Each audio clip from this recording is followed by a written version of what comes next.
आपण पाहताय the Vidarbha news, विदर्भाचा बुलंद आवाज।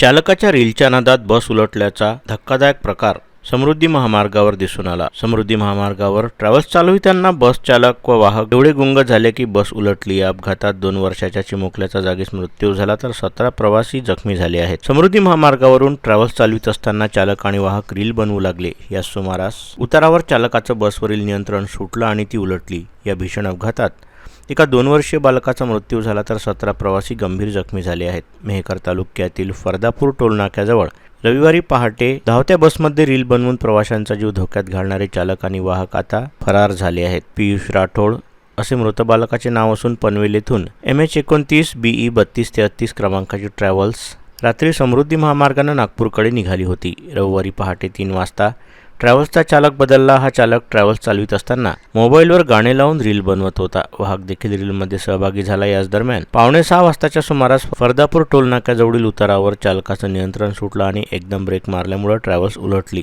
यामध्ये 2 वर्षीय बालकाचा मृत्यू झाला तर या अपघातात 17 जण गंभीर जखमी झाले आहेत। जखमींना मेहकर ग्रामीण रुग्णालयात दाखल करण्यात आलं, मात्र इथे पोहोचल्यानंतर बराच वेळ डॉक्टर उपस्थित नसल्यानं संताप व्यक्त केला गेला।